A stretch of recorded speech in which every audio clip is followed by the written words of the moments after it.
Hey everyone, it's me Tom, here with Ancient Art.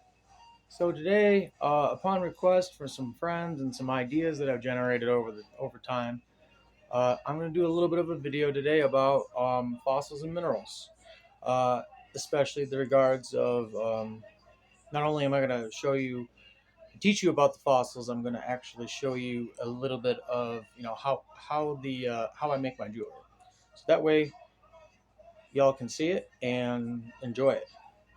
All right, so let's get started. I am today working on fossilized shark teeth and 300, which are Miocene in era. So oopsie daisy. So anywhere's between 35 and 45 million years old during the Miocene, so Megalodon era. But these are not Megalodon that I'm working with right now. The ones I have are St. Augustine and Mako. And then I have another fossil that's 380 million years old called orthoceras that we do find here locally in New York.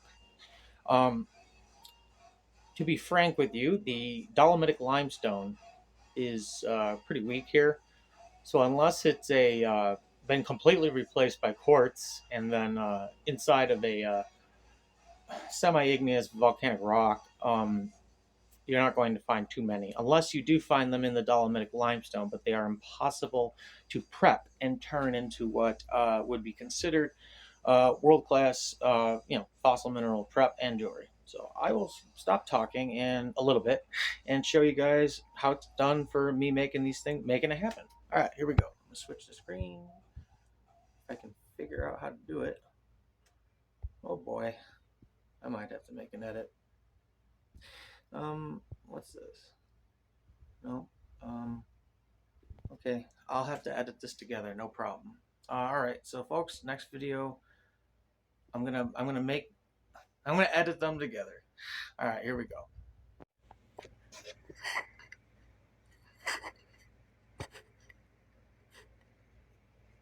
All right, everyone. So we're gonna get started today. I'm gonna show you guys a quick one, just because I don't want any limestone ending or any minerals ending up in my sink. We're gonna fill up the little water bin tray here. All right, so this you might be wondering, what am I holding here? Okay, so I'm gonna show y'all. This,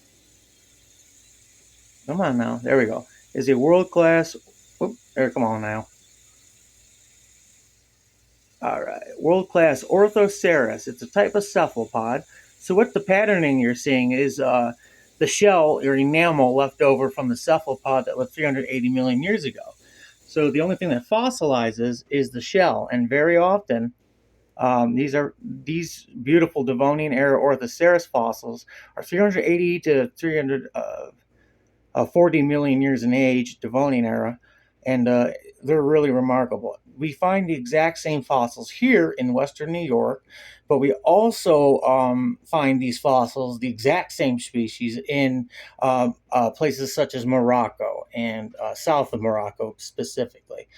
There's a lot of Devonian Era bedrock near the Anti-Atlas Mountains. Anyways, so as you can see, I'm going to move this camera so y'all can see it a little bit better.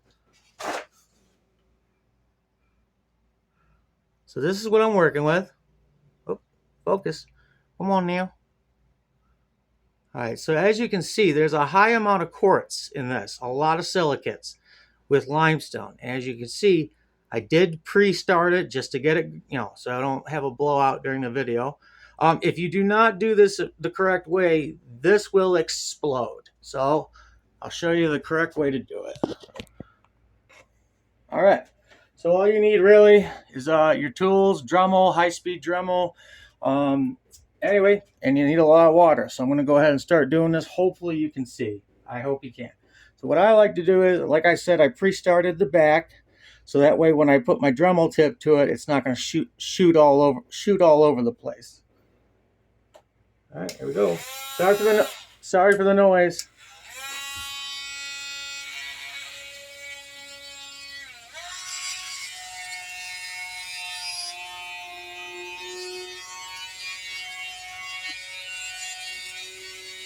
Notice how I keep dipping it in the water?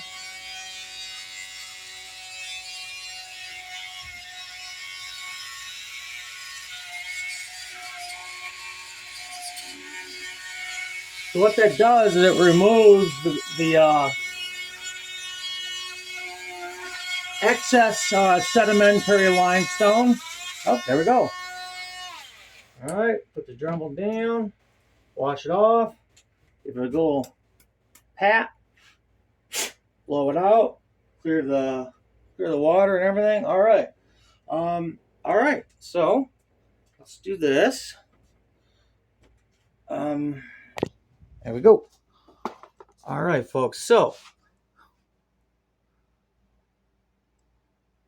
wait for it to focus. Of course, there we go. So I'll hold it up. There you can see I've drilled a perfect hole through it, and I had absolutely no blowout, meaning none of the quartz shattered.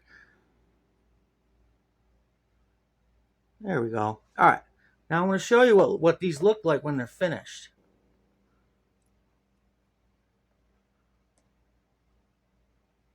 So I put the, as you can tell, there's a bail and a beautiful chain, and that's what this is going to be. So that one's pretty much done. I can put the bail on and actually string it up right now, but I'm going to continue the video because I would like to show y'all about doing a shark tooth, a fossilized shark tooth. It's almost the same principle. A lot of people don't realize that these fossilized shark teeth are the enamel and the calcium and the protein has been broken down and replaced with iron and silicate contents. So these are two.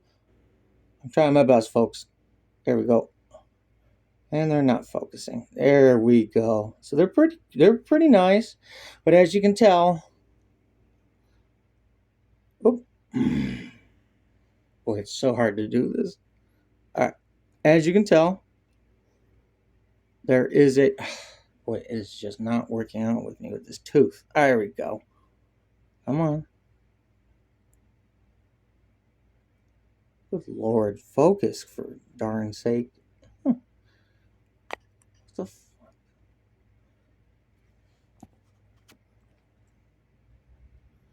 All right. All right, so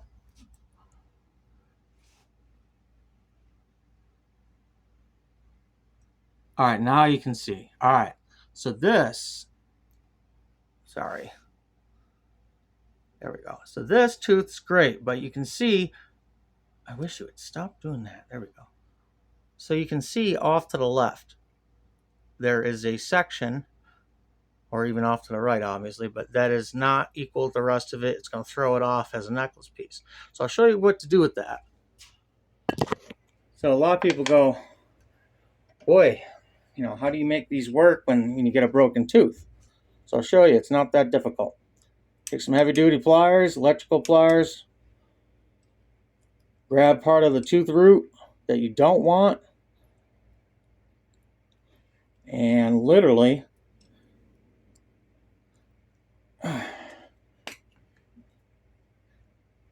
you just take a chunk off, which you can see there. Okay. So anyways, now I have a perfectly centered tooth to drill. So I'm going to do that right now. All right. Okay. So same principle as the fossilized limestone orthoceras cephalopod from the Devonian. However, this is a between Miocene Era, so St. Augustine fossilized shark tooth from South Carolina, and I'll show you just to drill it. Here we go. So you get it wet first. You don't ever try to dry start these, ever. They will shatter because of the amount of silicates and iron in it. And all right, there we go. Sorry for the noise. Oh. And after every time I do a drill, you always make sure you clean your bit off. All you got to do is run it in water, rub your finger on it, you're good. All right.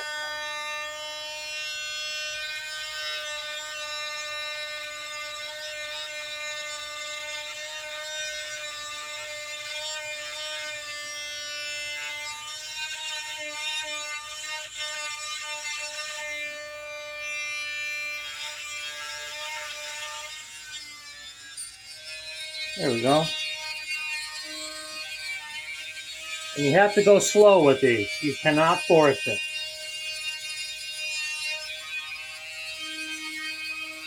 And it is good to let it dip in the water, let it do its thing.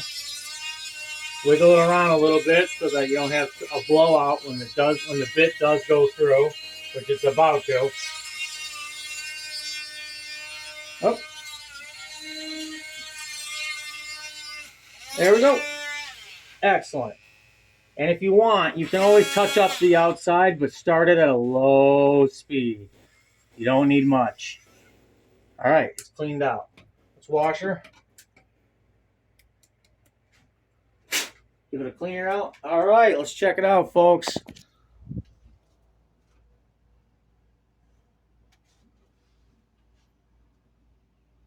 Perfect. So what'll happen to this tooth is I'll put the bail in right there, as you can see I've done with this one. This one over here is a large, here, I'll put it in the sun for y'all. Sorry about the bad lighting. There we go. So, as you can see, this one over here is obviously a different species and of shark. That is a giant extinct mako. Giant extinct oceanic mako from the Miocene as well. And then this is a St. Augustine from, I believe it's Miocene. If I'm mistaken, feel free to correct me, but I don't think it's not Eocene, but I don't think it's Pleistocene at all. So anyway, the fossilization for itself speaks for itself, to be honest. Beautiful color, but when you see these, by the way, when they're kind of brown instead of that dark black, these ones come from ocean, the salt water in the ocean, usually between depths of 60 and 80 feet, maybe a little less if you're lucky. These ones that have the brown coloration very often are found in loose river rock, stuck in between the loose cobblestone and the river and the bedrock. Anyways, the fresh water makes the iron oxidize, so it turns a beautiful brown luster instead of the beautiful oceanic variety. So anyway, yeah, folks, that's pretty much it. 2 different fossil species, and this is what I do. I hope you aren't completely exhausted with me. I thank you for putting up and watching if you did. And don't worry, I'm absolutely excited and happy to have you all on board and share this wonderful stuff with you. Have a great day and be blessed. God bless from New York. See you guys.